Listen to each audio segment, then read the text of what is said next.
कृपया चैनल को सब्सक्राइब करें। धन्यवाद।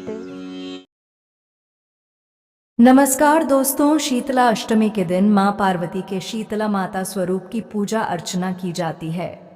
स्कंद पुराण में वर्णित कथा के अनुसार भोलेनाथ के पसीने से उत्पन्न जवसुब राक्षस ने संसार के सभी बच्चों को बीमार कर दिया था। समस्त संसार में महामारी फैल गई थी। तब बुखार से तड़पते बच्चों के लिए और महामारी को दूर करने के लिए माता पार्वती ने शीतला माता का अवतार धारण किया और जवसुब के दाने लेकर वह देवलोक से धरती पर राजा विराट के राज्य में रहने आई थी। लेकिन राजा ने शीतला माता को राज्य में रहने से मना कर दिया, जिससे शीतला माता क्रोधित हो गई। क्रोध की ज्वाला से राज्य में इतनी गर्मी पैदा हो गई कि राज्य में रहने वाले लोगों को तेज बुखार या ज्वर होने लगा। ज्वर से लोगों के शरीर में छोटे छोटे दाने निकलने लगे। राज्य में रहने वालों को कष्ट में देखकर राजा को अपनी गलती का एहसास हुआ और वह माता से क्षमा मांगने लगे। माता के गुस्से को शांत करने के लिए राजा विराट ने माता शीतला को ठंडी लस्सी और कच्चे दूध का भोग लगाया। राजा के सेवा भाव को देख माता शांत हुई। तभी से ही माता को भोग में ठंडी और बासी चीज़ों का भोग लगाया जाने लगा। इसके बाद माता ने ज्वल राक्षस का संहार कर दिया और महामारी और रोगों से संसार की रक्षा करी। शीतला माता की पूजा करने से बच्चों को बीमारियों से मुक्ति मिलती है। माँ शीतला अपने भक्तों की बीमारियां एवं रोगों से सदा रक्षा करती हैं। माता शीतला की पौराणिक कथा के अनुसार एक समय माता शीतला सोचने लगी कि आज धरती पर जाकर देखती हूँ मेरी पूजा कौन कौन करता है। ऐसा सोचकर शीतला माता धरती पर राजस्थान के डूंगरी गांव में आई और वह गांव की गलियों में घूमने लगी। तभी एक मकान के ऊपर से किसी ने चावल का उबलता हुआ पानी नीचे फेंक दिया। पानी शीतला माता के ऊपर जा गिरा, जिससे माता के शरीर पर फफोले पड़ गए। माता का पूरा शरीर जलने लगा।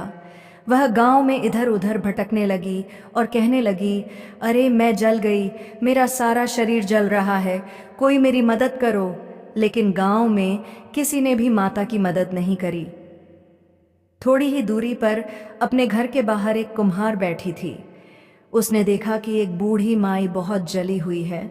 उनके पूरे शरीर पर फफोले पड़ गए हैं और वह अपने शरीर की तपन को सहन नहीं कर पा रही। तब वह कुम्हार बोली, माँ तुम यहाँ आकर बैठ जाओ, मैं तुम्हारे शरीर पर ठंडा पानी डालती हूँ।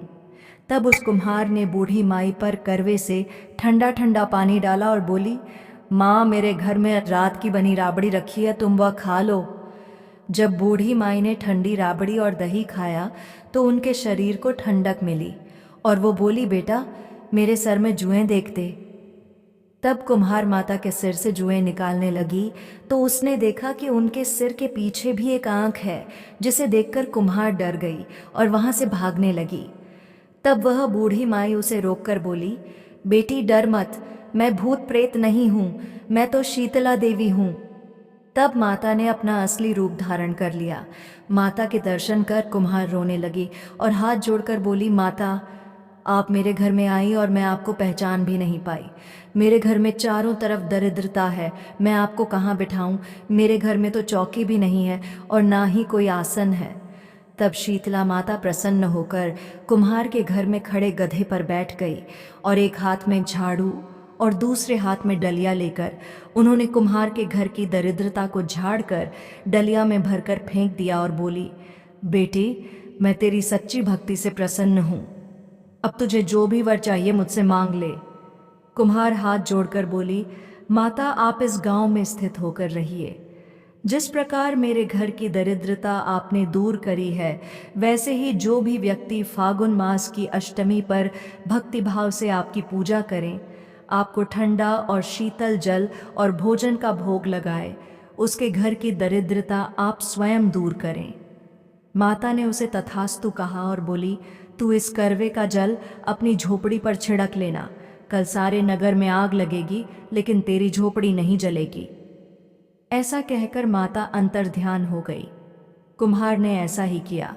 रात में सारे नगर में आग लग गई, परंतु कुम्हार की झोपड़ी बच गई। यह देखकर नगर के राजा ने कुम्हार को बुलवाया और उससे पूछने लगे, कुम्हार सारे नगर में आग लगी, लेकिन तेरी झोपड़ी कैसे बच गई? तब कुम्हार ने राजा को शीतला माता की कृपा की सारी बात बता दी और बोली, मुझ पर शीतला माता की कृपा हुई है। उस दिन राजा ने पूरे नगर में ऐलान करवा दिया कि अब से शीतला अष्टमी के दिन किसी भी घर में चूल्हा नहीं जलेगा और हर घर में शीतला माता को ठंडे और शीतल भोजन का भोग लगाया जाएगा। जय मां